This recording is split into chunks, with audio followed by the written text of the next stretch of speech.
My finger still hummed with a phantom vibration, the ghost of my phone clutched tight just moments before.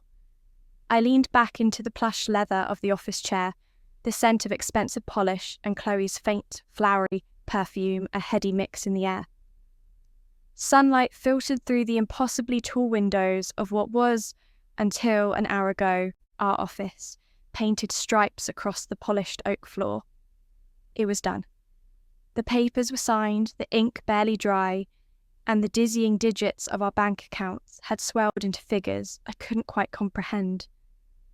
Billions. Chloe and I, two nerdy girls who'd always found ambition too much effort, were now billionaires. We'd built something, yes, from the ground up, a quirky little app that somehow struck a nerve with millions. But the truth was, we just wanted to chill. Live life by our own rules, which mostly involved copious amounts of quality snacks and binge-watching true crime documentaries.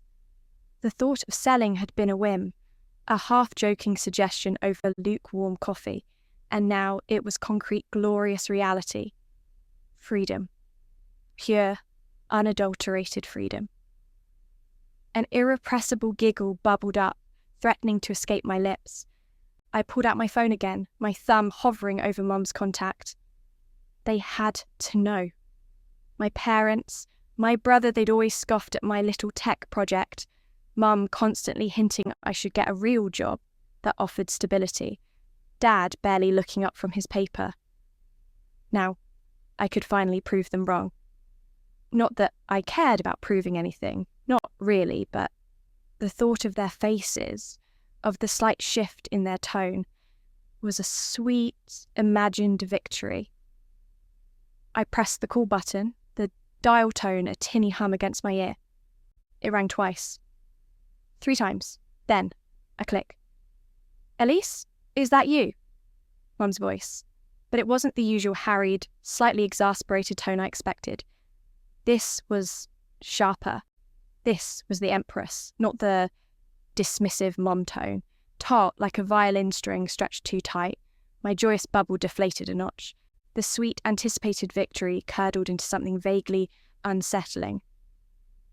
"Hey, Mum, yeah, it's me," I chirped, trying to inject my earlier lightness back into my voice.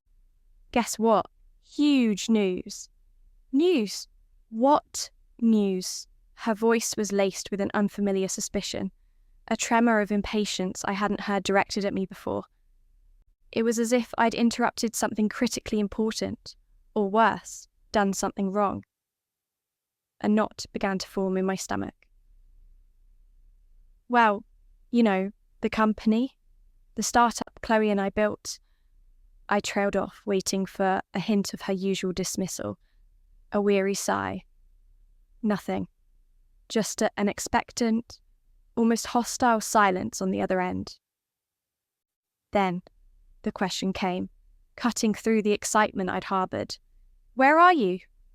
The words weren't a casual inquiry.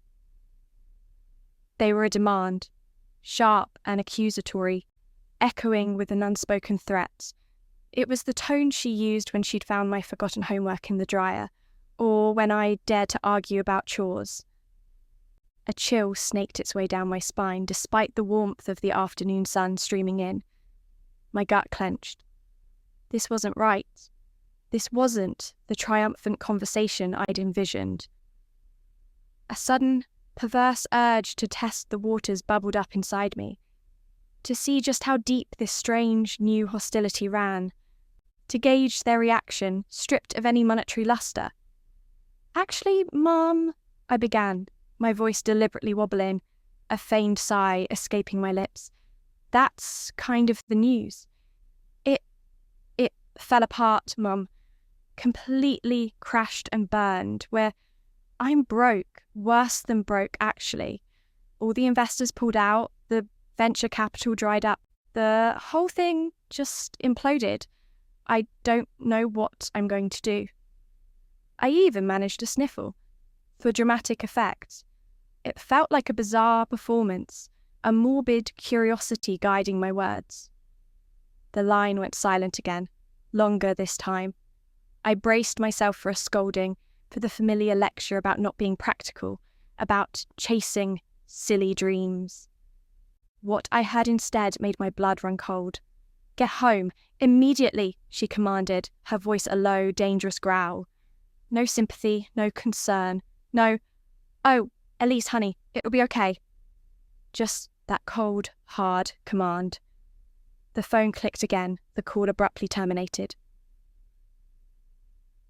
I stared at the black screen of my phone, my breath caught in my throat. My own mother had just cut me off, not with comfort, but with an order after I told her I was broke. The joy, the exhilaration of the moments ago had completely evaporated, replaced by a dull ache in my chest and a prickle of unease.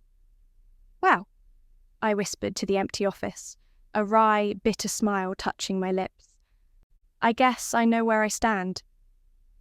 Deep down, a defiant ember began to glow. I think I just did the right thing, not telling them, not yet.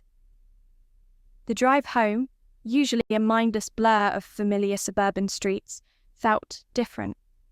Each turn of the wheel, each passing house pulled me closer to a confrontation I hadn't anticipated. It was an old-fashioned kind of anxiousness, a primal urge to brace for impact. My hands gripped the steering wheel, knuckles white. The scent of pine air freshener in my car, usually comforting, now seemed cloying, trapping me in the rising tension. The sun was dipping lower, casting long, strange shadows through the familiar neighbourhood. As I pulled into the driveway, the sight of our modest two-storey house, with its faded blue siding and overgrown hydrangeas, struck me as oddly alien. The porch light was on, bathing the entryway in a harsh yellow glow. Even from the car, I could see two figures silhouetted behind the screen door. My mum, definitely, and someone else. A woman, taller than Mom, with a cascade of dark, glossy hair I didn't recognise. I killed the engine, the sudden silence of the car amplifying the thudding of my heart. Taking a deep breath, I pushed open the car door, the familiar creak jarring in the quiet evening. My boots crunched softly on the gravel path leading to the front door.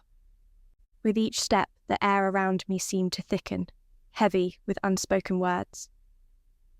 The screen door swung open before I could even reach it. My mother stood there, a formidable presence, her arms crossed tight over her chest.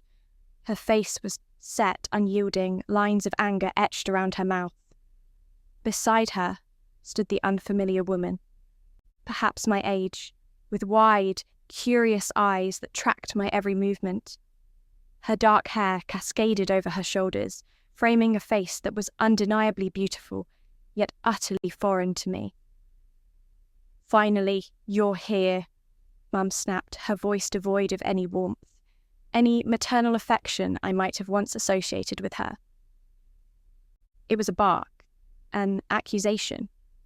Her gaze flickered to the girl beside her, a strange, possessive gleam in her eyes, then back to me, filled with contempt.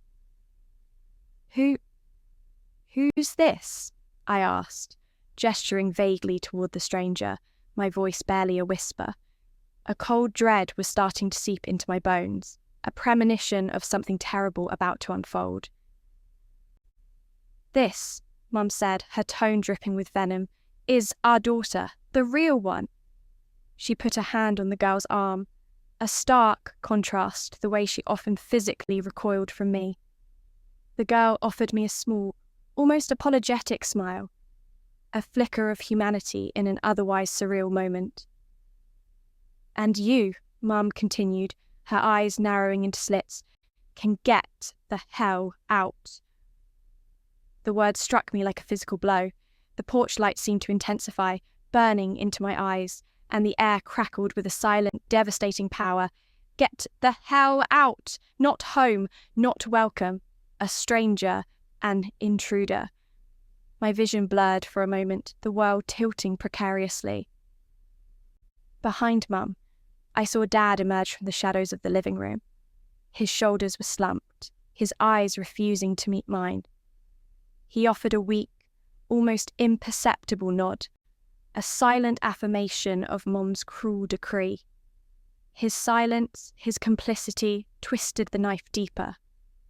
Dad, who always claimed to be the mediator, the calm one, now stood there, spine melted, a puppet nodding along to Mom's hateful song. Then my brother Mark sauntered into view, leaning against the doorframe, a smirk playing on his lips.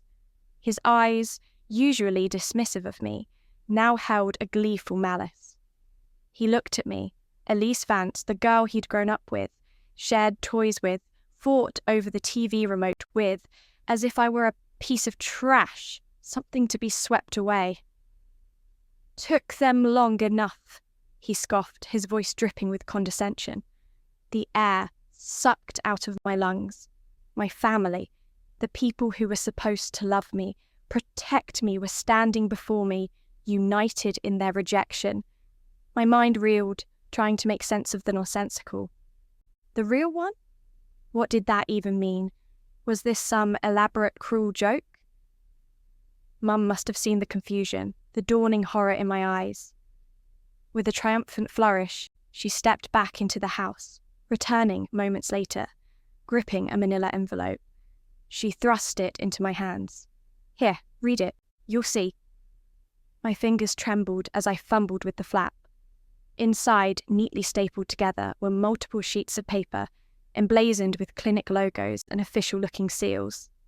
Paternity tests. My eyes skimmed the bold headings, the scientific jargon, until they landed on the damning conclusion: probability of paternity 0%.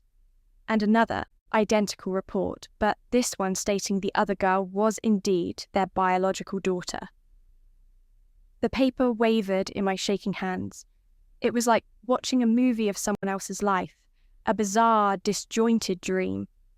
Suddenly, every slight, every criticism, every moment of feeling like an outsider in my own home coalesced into a horrifying clarity. I wasn't difficult. I wasn't ungrateful. I simply wasn't theirs. It felt like something out of a melodramatic novel, not my perfectly mundane suburban life. "You've just been waiting for an excuse, haven't you?" My voice, stronger now, carried a raw edge of betrayal. For the moment, I'd be vulnerable, so you could kick me out without guilt. Mum simply sneered.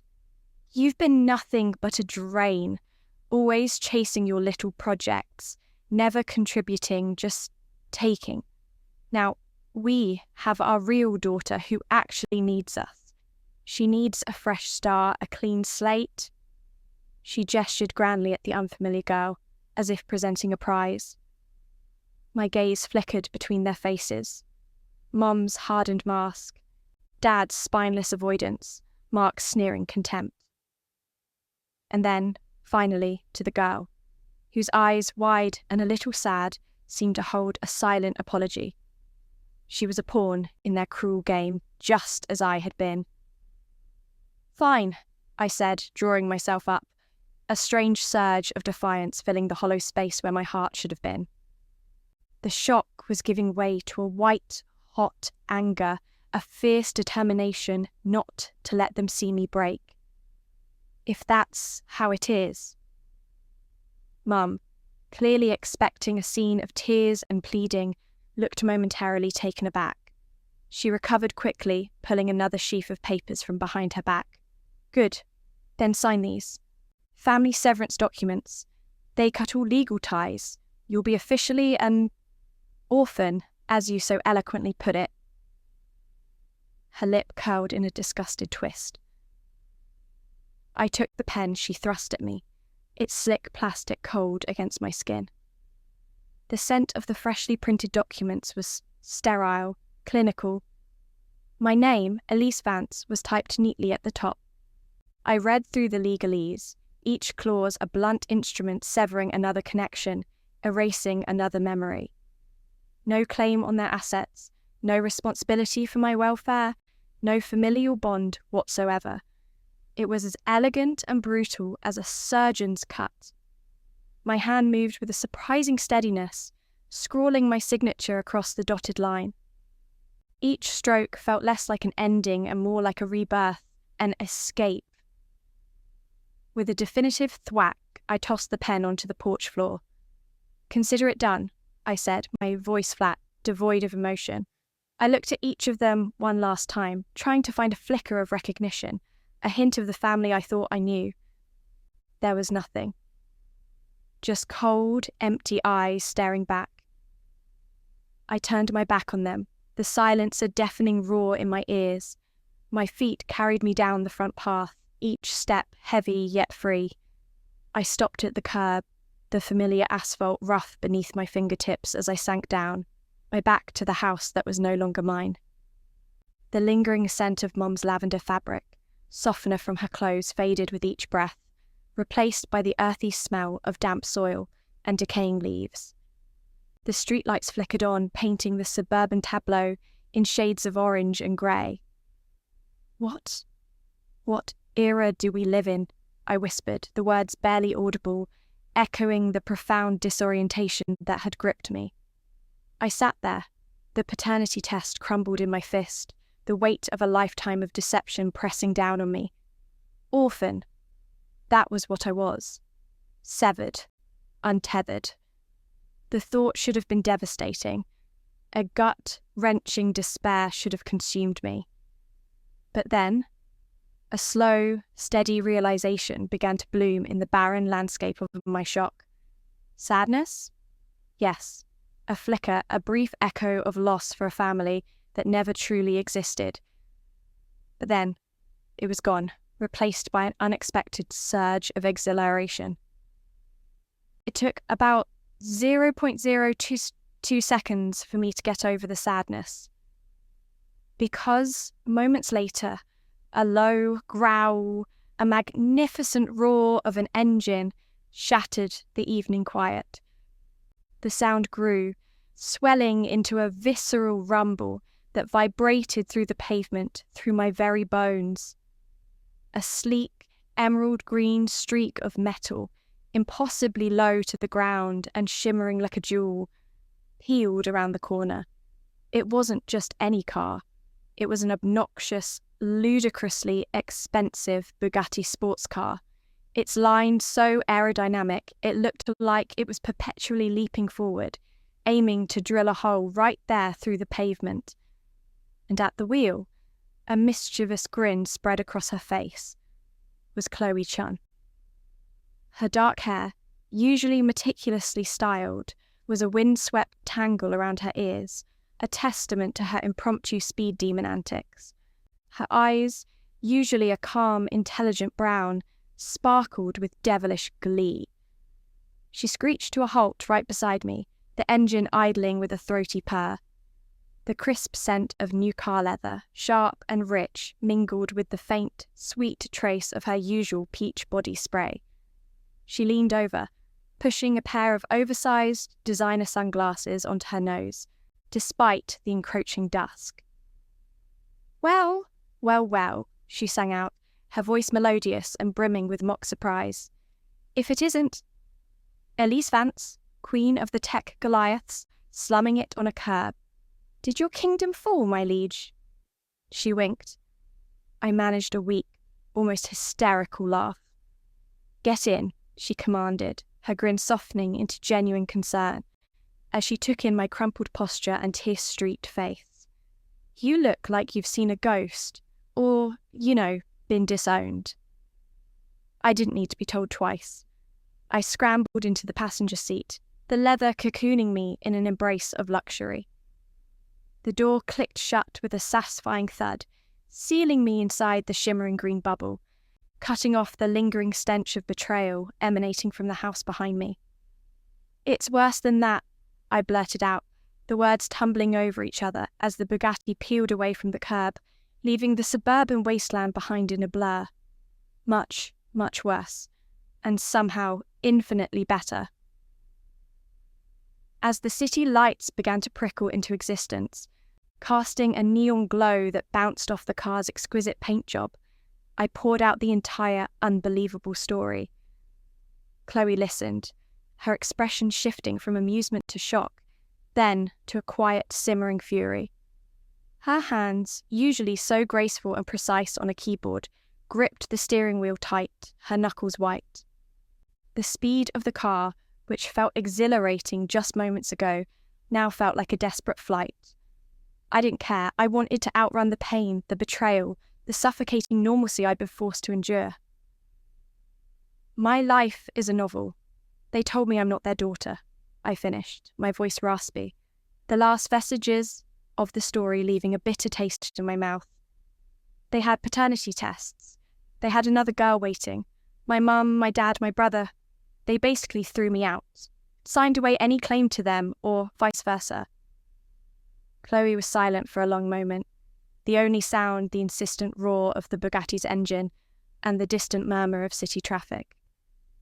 We were on the highway now, the world rushing past us, a blur of concrete and taillights. The wind, even through the sealed windows, sang a fierce, untamed song.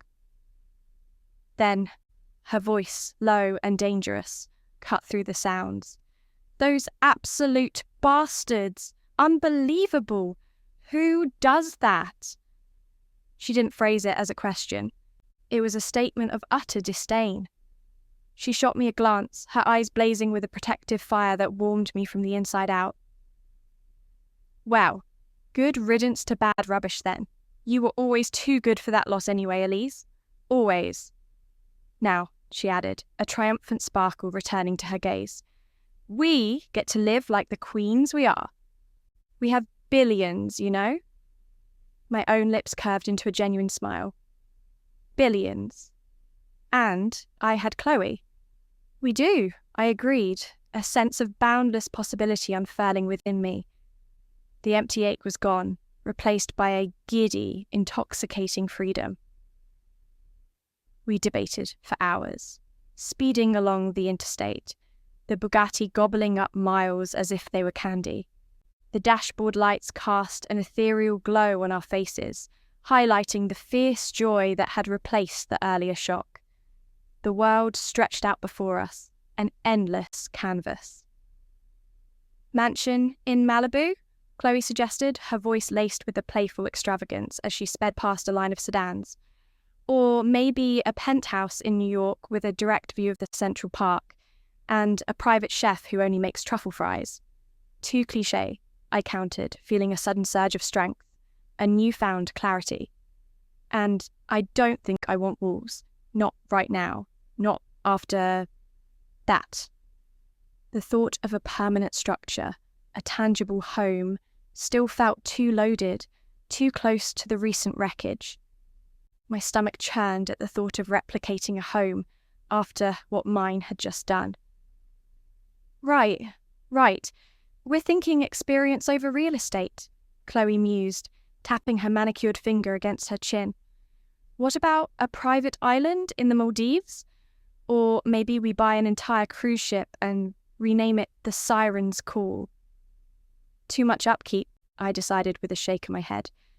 And, frankly, the thought of being confined to a boat, even a massive one, for too long, gives me seasickness just thinking about it. I loved the idea of a boat, the romance of the open sea, but the practicalities suddenly felt like a heavy anchor. Definitely no boat, I declared, picturing myself swaying ungracefully on deck.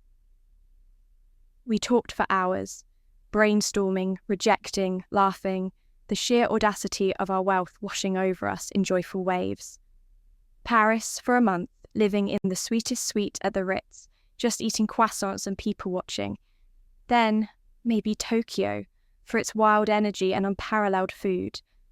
A safari in Tanzania, followed by scuba diving in the Great Barrier Reef. The world was our oyster, and we were cracking it wide open. No house then, for now, Chloe concluded, her eyes sparkling. We'll just collect experiences, let the world be our home, and if we get tired, we'll just buy a new private jet and take off again. We quickly formulated a rough itinerary, a fluid blueprint for global domination by two girls who just wanted to eat good food and avoid responsibilities. Our plan was simple. Skip town, skip the traditional trappings of wealth, and embrace pure, unadulterated freedom. The world was, it turned out, much smaller when you had a private jet and an unlimited credit card. We spent the next few weeks in a glorious blur of foreign languages, breathtaking landscapes and culinary adventures.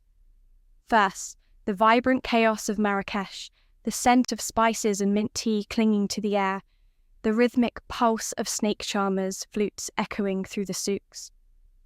Then, the serene beauty of Kyoto, walking through bamboo forests, so tall they seemed to scrape the sky, sipping exquisitely bitter matcha in ancient tea houses.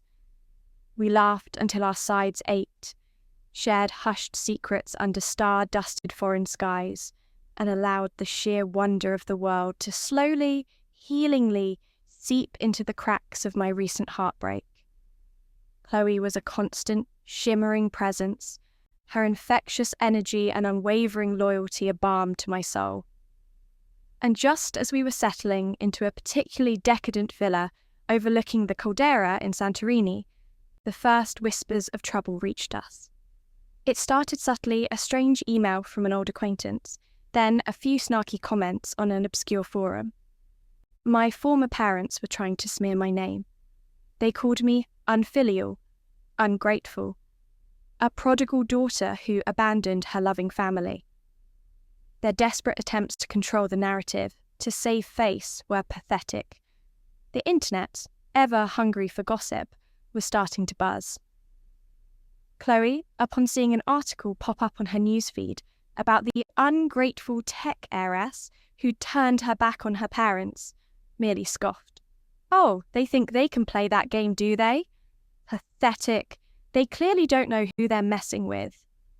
Her eyes, usually so playful, hardened with a fierce resolve. "Let's give them a taste of their own medicine, shall we?" And so, sitting by the infinity pool, the azure Aegean Sea sparkling below, I unleashed my truth. Using a ghost account Chloe had set up, I began to parade their dirty laundry all over the internet. I posted screenshots of the paternity test results, blacking out the other girl's name, letting the cold, scientific language speak for itself. Then came the real bombs. I recounted in meticulous detail how they had never truly treated me as their own, the constant criticisms, the emotional distance, the years of feeling like an inconvenient burden, despite my best efforts. Then, the recordings. Mum's voice, harsh and shrill, berating me for a spilled drink, for a barely passing grade in science, for daring to dream of a startup. The sickening sound of a slap, followed by her furious condemnations, her chilling declaration that "your little startup will never go anywhere. It's a waste of time, just like everything else you do." My voice small and whimpering, a ghostly echo of a terrified child. Recordings I'd secretly made years ago, mostly on whim, thinking that they might someday serve as proof of her erratic behaviour, never imagining they'd be my weapon in a public war. And Dad, spineless Dad, I exposed his quiet favouritism, the way he'd subtly keep extra portions of food for Mark, leaving me with paltry servings, the way he'd always side with Mom even when I was clearly in the right. The silent complicity that had festered over years. When the final post dropped a simple, succinct statement, "I am not related to them," as confirmed by DNA tests they themselves presented to me during my disownment, the internet collectively gasped. The narrative flipped with breathtaking speed. My carefully curated posts, buttressed by irrefutable evidence and emotionally charged audio, went viral. The public, initially swayed by the ungrateful daughter trope, turned on my former parents with a righteous fury. The comment section exploded with outrage, sympathy pouring in for me, and scathing condemnation raining down on the monsters who pretended to be my family. My former family, accustomed to their carefully constructed suburban facade, found themselves dragged through the digital mud, their hypocrisy laid bare for the world to see. It was brutal. It was cathartic. As the online storm raged, Chloe and I found solace on a remote beach in Thailand. The scent of salt and plumeria filled the air, the rhythmic crash of waves a soothing lullaby. The sand, soft and warm beneath our bare feet, felt like a literal escape from the cold, hard realities we'd faced. We chose a secluded cove, decorated simply with fragrant garlands of white jasmine and flickering lanterns. The turquoise water gently lapped at the shore, reflecting the breathtaking hues of the sunset. Clad in flowing white linen, our toes buried in the soft, warm sand, we stood before a local officiant, a kind, elderly woman whose smile crinkled the corners of her eyes. The air was thick with the scent of tropical flowers and the salty kiss of the ocean. My heart, once a fractured, aching thing, now beat with a steady, joyous rhythm against my ribs. Chloe's hand, calloused from years of coding and soft from countless applications of expensive hand cream, felt warm and solid in mine. Her eyes, usually dancing with mischief, were serious, brimming with an emotion that mirrored my own. "Do you, Chloe Chun, take Elise Vance?" "I do," Chloe whispered, her voice husky, her gaze unwavering. "And do you, Elise Vance, take Chloe Chun?" "I do," I replied, my voice a little choked, tears blurring the vibrant sunset. This was it. My real family, my true home. We exchanged simple, unostentatious bands, the cool metal a grounding presence on our fingers. Later, under a blanket of stars so bright they seemed dusted with diamonds, we danced on the sand, the sounds of laughter and music carried on the gentle sea breeze. The world was still buzzing with the fallout from my family exposé, but here, wrapped in Chloe's arms, it felt utterly distant and irrelevant. We were married, and we were free. A year later, the world had mostly forgotten the scandal. My former family had retreated into an enforced obscurity, their reputation irrevocably tarnished. Chloe and I were still travelling, our itinerary ever shifting, our lives a tapestry of adventure and shared moments. We were in a small artisan coffee shop in Barcelona, the scent of roasting beans and warm pastries filling the air, when a message popped up on a burner phone Chloe kept for sensitive communications. It was a cryptic email forwarded from an old, discarded social media account of mine. "Elise, it's Lily. I need to talk to you. I'm the other daughter, the real one." My breath hitched. Lily. I remembered her eyes, wide and sympathetic on that porch a lifetime ago. Chloe squeezed my hand, a silent question in her gaze. I nodded, my fingers surprisingly steady, typed out a reply. We met a week later in a quiet park in Seville, under the shade of ancient orange trees heavy with ripening fruit. The air was warm, thick with the scent of jasmine and the distant strumming of a flamenco guitar. Lily, dressed simply in a sundress, looked even younger than she had a year ago, but there was a quiet strength in her posture. Her face was still a mirror image of the woman my mother claimed to be. "Elise," she said, her voice soft but clear. No accusation, no awkwardness, just a genuine relief. "Lily," I responded, offering her a tentative smile. Chloe stood beside me, a silent, comforting presence. We talked for hours. Lily told her story, a mirror image of mine, but with subtle, heartbreaking differences. She had been adopted by my former parents as an infant, raised with the knowledge that she was taking the place of a child they didn't want, a child they considered a mistake. She had been their perfect daughter, paraded around, but also held to impossibly high standards, constantly reminded of her debt to them. When they had found me, or rather the legal means to discard me, they had groomed Lily to step into the role of the actual favoured child, the biological one they'd always yearned for. She had endured manipulation, emotional blackmail, and the crushing weight of their expectations. She had seen their cruelty firsthand, directed at me. and then felt its icy touch herself once I was gone. They used me, Elise, she confessed, her voice cracking, just as they used you. You were the convenient scapegoat, and I was the convenient replacement. They always made me feel like I was on probation, that if I ever stepped out of line, I'd be just as disposable as you were. Her eyes, so like theirs, were filled with a deep, aching pain. When your post went viral, it was a confirmation of everything I already knew, and it gave me the courage to leave too. We discovered a shared history of unspoken neglect, of emotional manipulation, of parents who saw children as extensions of their own desires, rather than individuals to be loved. We found common ground in the scars they had left on our souls. The bitterness I'd harboured for the real daughter melted away, replaced by a profound empathy. She wasn't a replacement. She was another victim. By the end of the afternoon, sharing tapas and sweet sangria, a new kind of family had begun to form under the Spanish sun. Lily laughed easily with Chloe, enchanted by her playful wit.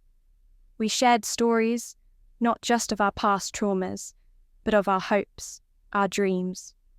The air around us, once thick with trepidation, now hummed with connection, with promise. So, I said, leaning back in my chair, a warmth spreading through me that had nothing to do with the setting sun. I guess I finally have a sister.